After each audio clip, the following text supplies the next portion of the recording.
Hello friends, आप सभी का स्वागत है मेरे यूट्यूब चैनल में। तो आज का जो हमारा टॉपिक है जो मैं डिस्कस करने वाली हूँ आप सभी लोगों के साथ, और आप सभी लोग ये प्रॉब्लम हमेशा फेस करते होंगे, और वो होता है कि एक राइट एम्प्लॉय की सिलेक्शन करना।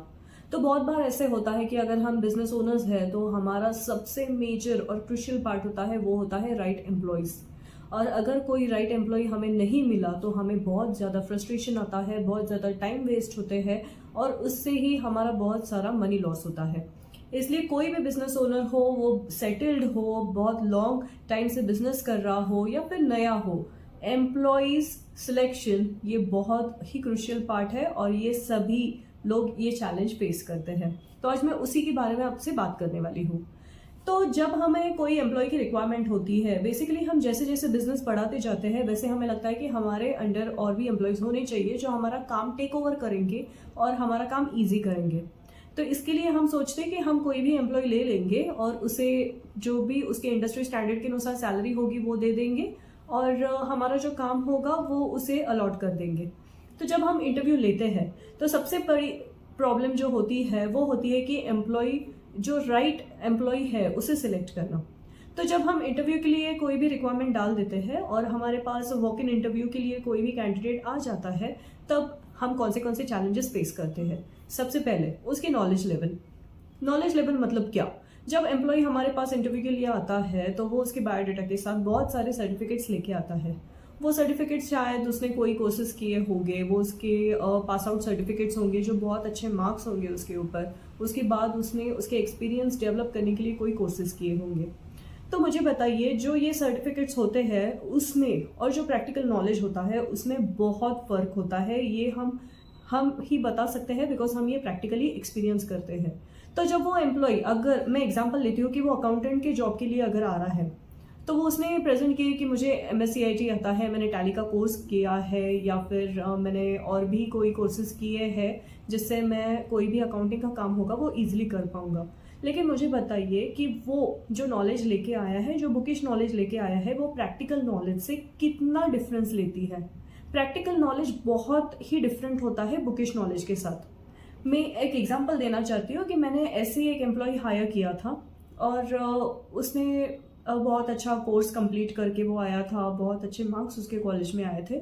जब मैंने एज अकाउंटेंट के लिए उसे बोला कि ये कुछ कोटेशंस है और ये कुछ इनवॉइसेस है, इसकी आपको एंट्री करनी है हमारे जो सॉफ्टवेयर है उसमें। At the end of the day जब मैं चेक करने गई तो मुझे ऐसे पता चला कि परचेस में उसने सभी इनवॉइसेस की और सभी कोटेशंस की एंट्री दे दिए है।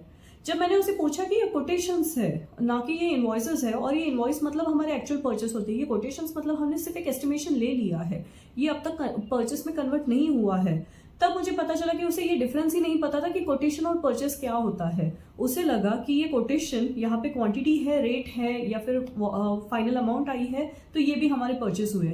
सो ये छोटी छोटी बातें होती है जो एम्प्लॉयज को पता नहीं होती है, और इसके लिए उनका जो कोई भी बुकिश नॉलेज हो वो हमारे प्रैक्टिकल लाइफ में बिल्कुल भी कुछ काम का नहीं है। इसलिए जब आप एम्प्लॉयज की सिलेक्शन करते हो तो उसके कोई भी सर्टिफिकेट्स के ऊपर हमें ज्यादा विश्वास नहीं रखना है। 10 to 20% is okay, but not more than that. हमें चेक करना है कि उसकी प्रैक्टिकल लेवल और इसका प्रैक्टिकल अप्रोच काम के प्रति कितना है, और वो हमें कितना बेनिफिट दे पाएगा। अब अगर एम्प्लॉय सिलेक्ट करते हो तो सेकंड रिक्वायरमेंट जो होती है वो होती है पंक्चुअलिटी और डिसिप्लिन। आपने एम्प्लॉय तो हायर कर दिया है, लेकिन वो एम्प्लॉय जो है ना वो डिसिप्लिन और पंक्चुअल उसके काम के लिए नहीं, बल्कि वो आने और जाने के टाइम के लिए पंक्चुअल है। 10 बजे आना है, 6 बजे जाना है, उसके बाद वो कुछ नहीं कर सकता। इसलिए आपको ऐसे ही एम्प्लॉय रिटेन करने हैं, ये ऐसे ही एम्प्लॉयज देखने हैं जो भले ही 6 के बदले 4 बजे जाए, लेकिन जो दिन का टास्क है, मैंने 10 काम दिए हैं तो वो 10 काम पूरे ही करके जाए।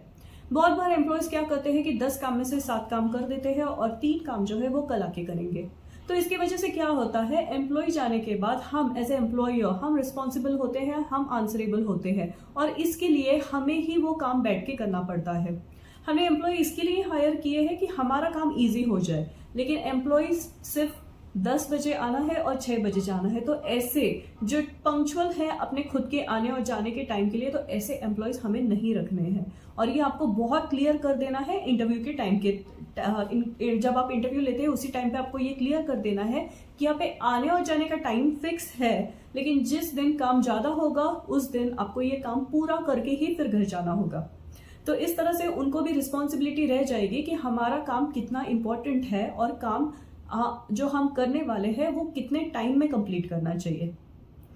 थर्ड जो होता है वो आपको एम्प्लॉय सिलेक्शन के टाइम पे चेक करना है, और वो होता है एक्सपीरियंस। एक्सपीरियंस मतलब क्या? कोई भी एम्प्लॉय आपको बता देगा कि मुझे 2 साल का एक्सपीरियंस है। मुझे बताइए कि कोई भी एम्प्लॉय हायर किसके लिए करता है? फर्स्ट होता है कि वो उसके कंपनी में जो कोई भी एक सिस्टम चल रही है उसमें अगर कुछ इंप्रूवमेंट्स है तो वो शायद नया एम्प्लॉय कर पाएगा। अगर हमें कुछ अभी के टाइम पे जो इम्प्रूवमेंट्स चाहिए वो नहीं मिल रही है, तो शायद कल जाके जो कोई भी नया एम्प्लॉय आएगा वो ये रिकॉर्ड्स जो मेंटेन करने होते हैं या सिस्टम डेवलप करनी होती है या कुछ नई सिस्टम लानी होती है, कुछ नए रिपोर्ट्स लाने होते हैं, तो इसके लिए हम नया एम्प्लॉय हायर करते हैं। लेकिन जब एम्प्लॉय आता है वो 2 या 3 साल का एक्सपीरियंस लेके आता है, तब वो सिर्फ प्रैक्टिकल नॉलेज में ही ज्यादा हमें बेनिफिट दे पाएगा, कोई भी सिस्टम डेवलपमेंट में नहीं दे पाएगा। 10-15 साल का एक्सपीरियंस होगा तो उसे पता होता है कि किस तरह से रिकॉर्ड्स मेंटेन की जाते हैं, किस तरह से नई सिस्टम इंप्लीमेंट की जाती है, किस तरह से हमें जो एग्जिस्टिंग सिस्टम है और जो नई सिस्टम है उनको कैसे हमें एक साथ लाना है और हमारे काम के ऊपर कोई भी फर्क नहीं पड़ देना है, और उसके बाद हमें न्यू सिस्टम है वो इम्प्लीमेंट करनी है। तो ये जो है वो सिर्फ 10 या 12 साल का एक्सपीरियंस वाले एम्प्लॉयज ही कर सकते हैं, नए 2 या 3 साल वाले एम्प्लॉयज नहीं कर पाएंगे। इसलिए आपको उनकी एक्सपेरिमेंट लेवल जो है वो सिर्फ 2 या 3 साल के लिए होगी। तो आप इतना समझ लीजिए कि वो हमें प्रैक्टिकल अप्रोच में, मतलब जो डेली टास्क है उसके लिए हमें उसकी मदद हो जाएगी, लेकिन कोई भी नई सिस्टम डेवलप करने के लिए हमें उसकी मदद नहीं होने वाली। ओके, नेक्स्ट हमारा एम्प्लॉय सिलेक्शन का जो क्राइटेरिया होता है वो होता है सैलरी एक्सपेक्टेशन। अगर हम इंटरव्यू के राउंड पे कई बार ऐसे एम्प्लॉयज को पूछते हैं कि आपकी सैलरी एक्सपेक्टेशन कितनी है, तो वो हमेशा ये बात समझ लीजिए कि वो हमेशा उसकी एक्सपेक्टेशन से कुछ ज्यादा ही हमें बताता है। हमारी एक्सपेक्टेशन होती है वो इंडस्ट्री स्टैंडर्ड से कम देना होता है, और उसकी एक्सपेक्टेशन होती है वो इंडस्ट्री स्टैंडर्ड से हाई मांगना। इसमें हम कहीं पे नेगोशिएट करते हैं और उसे सैलरी दे देते हैं। बात तब पता चल जाती है जब वो एम्प्लॉय ऑन फील्ड काम के लिए आता है और हमें जो उससे एक्सपेक्टेशन है वो फुलफिल नहीं कर पाता। इसके लिए हमें उसके ट्रेनिंग के लिए हमारा टाइम देना पड़ता है, हमें हमारा टाइम अलॉट करना पड़ता है, और ट्रेनिंग के लिए हम उसे पे कर रहे हैं। ये बात हमें बहुत फ्रस्ट्रेशन दे जाती है। तो तब हमें पता चलता है कि मैं इसे कुछ ज्यादा ही सैलरी दे रहा हूं या दे रही हूं। तो इसके लिए ही आपको क्या करना है, कुछ रूल्स बना के रखने हैं कि सैलरी जो है वो हम तभी उसी बेसिस पे देने वाले हैं जिस बेसिस पे आपका प्रैक्टिकल अप्रोच काम करने वाला है।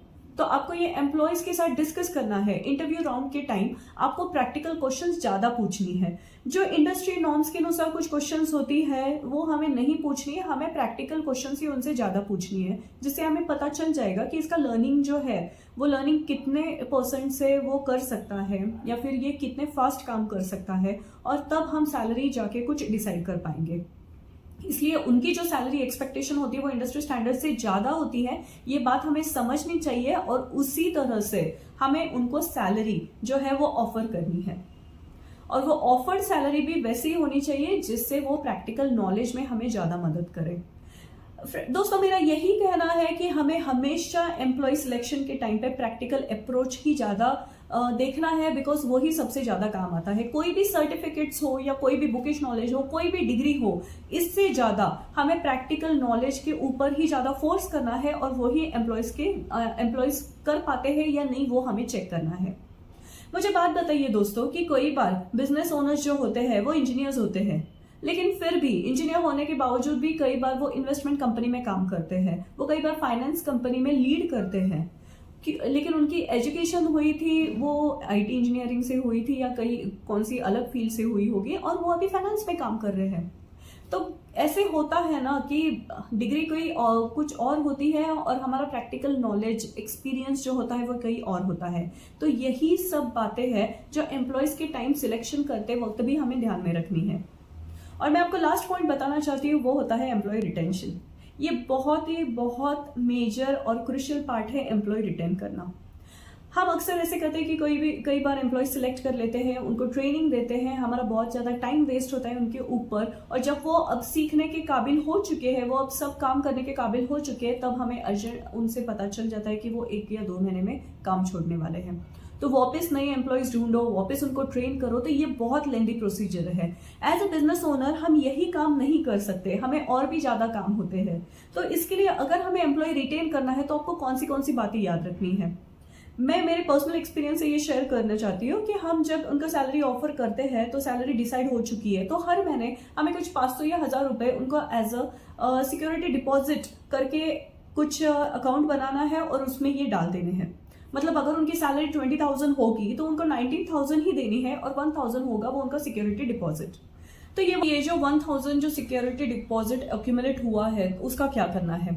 जो वह एम्प्लॉय हमें कहेगा कि मुझे ये काम छोड़ना है, मैं कहीं और शिफ्ट हो रहा हूँ, इसलिए अब मैं कंटिन्यू नहीं कर सकता, तो हमें उनको एक रूल बनाना है कि अगर आपको कभी भी काम छोड़ना होगा तो आपको 3 मंथ्स की नोटिस देनी पड़ेगी। जब आप वो 3 मंथ्स की नोटिस पीरियड कंप्लीट करोगे तभी आपको जाके ये सिक्योरिटी डिपॉजिट मिलेगा।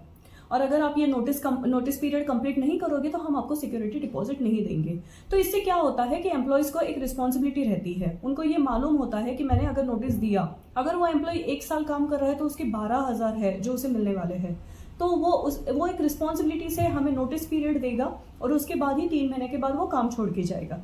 अब ये 3 महीने के पीरियड में हमें क्या करना है, ये जो 3 महीने का पीरियड है उसमें हमें नया एम्प्लॉय ढूंढना है और हमने ट्रेन किए हुए एम्प्लॉय को ही बोलना है कि उसे अब तुम ट्रेन करोगे।